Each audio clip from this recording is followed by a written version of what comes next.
Si papa pilih bulu tangkis cuman satu-satunya di Indo karena takut anaknya hitam. Aduh kak, udah gak kuat gua. Keluarin, nggak apa-apa. Ini kita juga kebetulan lagi ditonton. No, God, please, no! Watch out, watch out, watch out, watch out, watch out. Easy.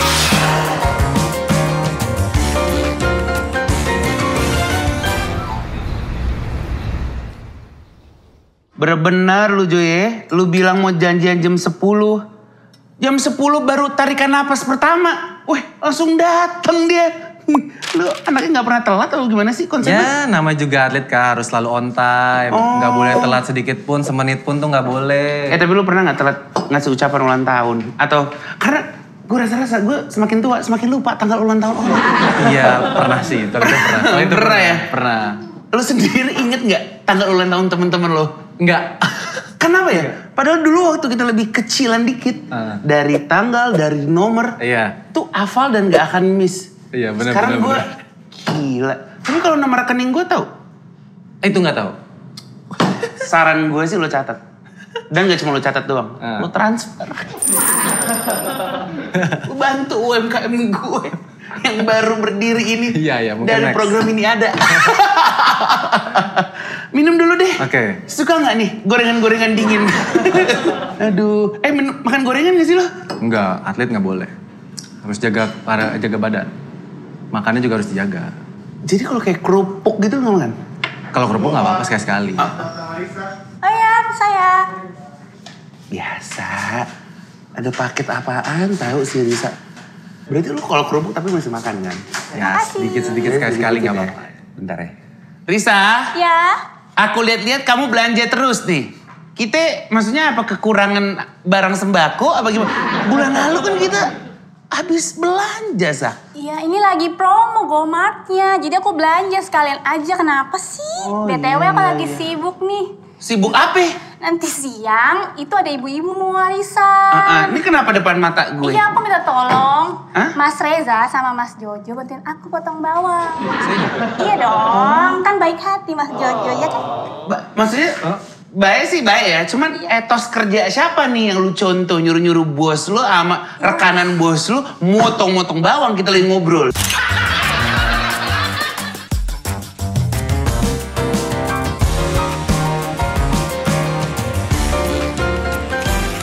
Lu seumur hidup kan emang berarti di asrama ya? Iya, dari umur 10 tahun. Udah berapa tuh? Udah 14 tahun. 14 tahun. 14 tahun di asrama, iya. Kegiatannya ngapain aja sih? Kita tahu kalau latihan ya udah latihan gitu ya. Tapi untuk killing time-nya tuh ngapain sih, Jo? Iya, pasti kalau di asrama tuh kita kan sehari-hari pasti latihan lah. Rutinitasnya tuh pagi latihan 3 jam, terus sore latihan juga 3 jam. Nah, paling buat ngilangin bosennya segala macam itu gue lebih ke ini sih, main game. Itu nomor satu pasti gue suka main game. Oh, game. Main online. Iya, Terus sama iya. paling ya kabarin keluarga lah, pasti kan si mama, papa juga pasti kayak video call gitu lah paling. Oh, Itu catch up pas ya. malamnya, iya, gitu. Berarti emang salah satu hobi lu adalah main game gitu ya? Iya, benar. Tiba-tiba lu pengen jadi pemain bulu tangkis tuh datangnya dari mana? Sebenarnya sih sama, kayak dulu tuh nggak tahu bulu tangkis juga awalnya. Jadi dulu pertama kali tuh papa ngajak. Jadi ada salah satu sekolah dasar tuh waktu itu masih di SD.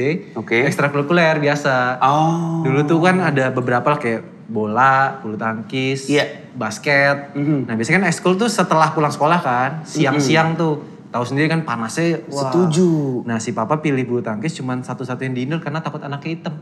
Oh, takutnya apa? Ruam-ruam. Iya, bener. Kering, kerontang. Masih bener-bener. Iya. Namanya orang tua kan kita pengen ngejaga anak gitu ya. Iya, benar. Dari situlah. Dari situ baru mulai tuh tahu bulu tangkis tuh apa. Jadi lo dikenalin kedalaman dan akhirnya suka ya. Berarti bukan karena tuntutan orang tua. Justru Bukan. ini awalnya iseng aja. Orang Iya. tua gue taruh di ekskul bulu tangkis. Betul. Jadi dia ngarahin. Iya.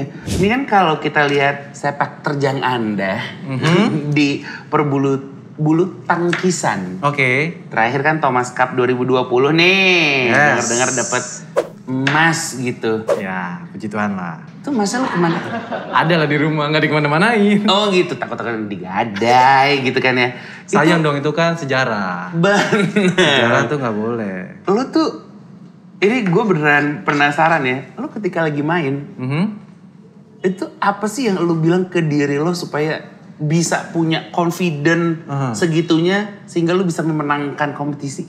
Ya pastinya harus tetap positive thinking. Itu Oke. nomor satu. Karena Oke. kan kita harus harus membangun semangat, membangun motivasi supaya kita bisa lebih fokus lagi pas buat poin-poin berikutnya kayak gitu. Iya. Ada nggak mantra atau kegiatan yang lu suka lakuin sebelum kompetisi? Nih contoh ya kayak gue nih. Gue kadang kalau udah lagi gitu banget, gue menciptakan sebuah fantasi Oke. bahwa ada yang dinamakan malaikat showbiz. Malaikat showbiz. Jadi kalau Oke. lagi nge-MC atau lagi di acara yang kalian tegang banget, gue kadang malaikat showbiz bantu aku atau kayak rasuki aku gitu. Kalau lu tuh ada nggak kayak apa gitu ucapan yang selalu lu sebut? Kalau gue nggak kayak gitu sih. Kalau gue lebih kayak self talk aja. Jadi masing-masing kayak misalnya lagi poinnya lagi hilang atau ketinggalan gitu, lebih bilang kayak ayo Jo fokus lagi yuk, fokus satu-satu, lebih tenang lagi, lebih sabar lagi. Jadi lebih kayak gitu aja gitu loh. Oh. Lebih ke masukin omongan-omongan yang positif gitu biar kita tuh mainnya lebih tenang kayak gitu. Apakah ketika lo di momen ketinggalan poin, ada Kunto Aji di kuping lo dan bilang semua ini bukan salahmu gitu. Ada nggak kayak kelintas lagunya? Tapi kayak boleh dicoba sih nanti. Bulu tangkis kalau udah kelar olahraga, apa tuh treatmentnya supaya lo bisa relax lagi, bisa nge-restart badan lo lagi? Kalau aku fisioterapi. Fisioterapi itu harus penting karena jaga otot-ototnya kan. Iya. Otot-otot yang di dalamnya tuh supaya lebih terjaga lah gitu, nggak gampang cedera segala macam. Di samping itu ada pijet juga, jadi kita tetap menjaga biar lebih fit lah buat besoknya gitu. Dan itu emang udah diakomodasi ya di asrama gitu. Ya betul. Jo, tapi gimana ya caranya konsisten? Karena kalau gue lihat, maksud saya tangan hati-hati kalau nggak dilihat begitu cara motongnya. Sambil ini aja di alas ya kayak nggak dikit gitu. Nah gitu, masih dia. Gimana caranya lo supaya tetap konsisten berada di dunia bulu tangkis ini? Apa yang lo taruh di mindset lo gitu? Pasti yang namanya konsisten itu kan nggak gampang. Karena kita harus melakukan suatu hal yang benar-benar terus-terusan tuh secara apa yang kita mau. Setuju. Dan bagus. Kayak katakanlah kalau di pergerakan di bulu tangkis tuh kan ada yang namanya smash, ada yang namanya service, ada yang namanya lob juga ada. Nah jadi tuh hal-hal yang seperti itu kan hal-hal kecil yang harus memang benar-benar kita perhatikan supaya lebih konsisten. Kadang ada banyak orang tuh yang berpikiran bahwa di bulu tangkis hanya menang dan kalah. Ketika menang terus dibilang konsisten. Jika kita lagi kalah dibilang nggak konsisten. Jadi itu sebenarnya konsisten bukan itu gitu. Kayak misalnya kayak kalau aku pribadi kayak misalnya latihan smash nih. Dari 5 pukulan smash dengan yang sama tapi bisa hasil itu beda-beda loh. Misalnya 1, 2, 3 nih targetnya pas di A. Tapi yang keempat itu mungkin bisa ke B, yang kelima bisa ke C. Itu kan bukan konsisten namanya. Konsisten kan adalah ketika semuanya tuh bisa dalam satu target yang sama gitu. Nah jadi aku pernah keinget quote-nya dari Bruce Lee waktu itu. Wow. Jadi tuh dia pernah bilang, kita tuh gak perlu takut sama orang yang berlatih 1000 pukulan. Tapi takutlah dengan orang yang latih 1 pukulan tapi 1000 kali.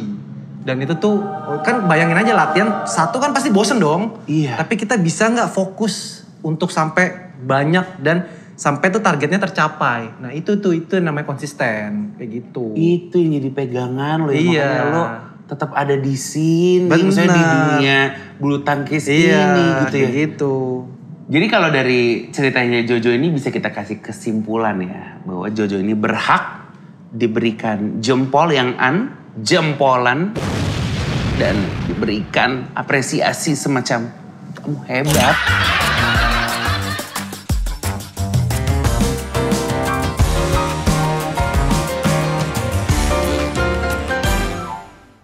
Lo emang dari kecil udah paham ya bahwa oh emang ini yang mesti gue tempuh, ya udah Nah, ikutin aja. dulu tuh jadi memang untungnya gue anaknya penurut. Dulu kan bokap juga backgroundnya atlet kan. Iya. Bokap backgroundnya atlet, jadi dia tahu nih harus apa sih untuk anaknya gitu. Jadi dia disuruh latihan inilah itulah. Sampai sempet gue latihan tuh pagi-pagi, latihan lompat tali, skipping. Dulu tuh nggak sampai target, bokap gue sampai suruh bilang ulang lagi dari awal. Nggak sampai lagi, ulang lagi dari awal. Jadi diulang terus sampai waktu itu sempat nangis. Dan waktu itu, wah itu perang sih, bukan perang sih maksudnya. Iya. Si mama kan kasihan nih, tapi si papa nggak bisa, ini harus dididik seperti ini. Sewajarnya, tapi Sewajarnya, lo bener. tahu bahwa dengan bokap lo bersikap seperti itu, dia kan tahu lo akan jadi sukses ke depannya gitu. Iya. Itu yang namanya pengorbanan. Betul. Walaupun cintanya tetap pasti ada dong untuk Iya. orang tua Benar. gitu. Ya berarti sebenarnya bisa dibilang bahwa lo juga manusia. Pasti. Ngerti? Lo bukan bionik ya yang latihan. Benar, betul. Terus terus lo latihan lagi gitu. Lo juga manusia yang punya rasa. Aduh kak, udah gak kuat gue. Keluarin, nggak apa-apa. Ini kita juga kebetulan lagi ditonton. Lo kalau ada kesedihan hati yang bisa kita share. Oh pedes ininya. Pedas bawangnya. Disinilah saya merasa saya bangga menggunakan kacamata. Kalau lo boleh ngomong ke netizen nih, kita sebagai warga Indonesia, apa yang bisa kita bantu Jo buat lo? Ya kalau buat kalian semua, dukung tuh yang positif. Jangan ada hate comment kalau bisa. Terus juga, Iya sabar ya. Sabar. pedas. Pedas banget. Nggak apa-apa juga. Itu mungkin coping mechanism lo lewat kepedesan bawang. Cuman gue tau lo sebenarnya juga Iya. sedih ketika lo udah berusaha, tapi banyak banget orang yang memberikan dipikirnya saran, tapi lebih kecacian. Jangan lupa, Jojo juga manusia yang punya air mata. Dukung secara positif lah gitu. Less nyinyir, more support. Tuh. Jempolan, kamu hebat. Ini ngomong-ngomong kita bisa dikasih pontan gak ya masih Risa? Bawang-bawang kita gimana? Jujur gue sih kulitnya aja masih masuk sih. Wah ini sih enak dibuat nasi goreng lagi, nasi goreng tek-tek ya. Ih, aduh kok baru segitu doang sih dari tadi kebanyakan ngobrol ya kalian. Gimana sih? Gini. Ayo dong Mas Jojo. Risa aku mau kasih tahu ya. Kalau kita tuh cuman motong doang, nggak ada rencana ngobrol, ini jadi video ASMR. Tapi kan Ada aku minta Jojo di bantuan sini. kalian. Ini udah mepet banget jamnya. Udah lumayan loh. Ih, makanya baru segitu doang aku tambahin lagi. Ya, makasih ya. Baik banget deh kalian. Ya Mas Jojo ya. Ya udah. Iya, Oke. Lanjut lagi ya. Aku Sip. tinggal Itu lagi. akhlak lo ya Risa ya. Beda banget lo sama CV lo waktu lo masuk sini tahu. Yaudah, aku tinggal ya. Bye. Pemirsa, ada rencana buat persetujuan nggak untuk ngerisainin Risa dari warung kita ini? Nah, kalau ngerasa setuju banget Kak, jangan. Tapi kalau lo pengen lihat bintang tamu favorit lo diundang di sini, boleh langsung komen di sini. Jangan lupa untuk kasih jempol juga dan subscribe supaya bisa lihat konten-konten menarik lainnya. Sampai ketemu lagi ya Jo ya. Sip, thank you. Sehat-sehat Udah, ya. Sip. Sampai kita ketemu lagi di 1, 2, 3. Cerdikiawan tukar-tukar cerita. Sampai jumpa. Yuk kita potong-potong lagi. Saya yakin ada kesulitannya. Kesulitannya apa aja sih Pak Dodi? Ada sih, misalnya kan kita kan awal merintis itu kan otomatis kita harus promo gitu. Mungkin dalam bisnis usaha saya itu mungkin pertama menerapkan rumus P3K. Wah, apa kedua dokter? Oke. Aka dokter Cil.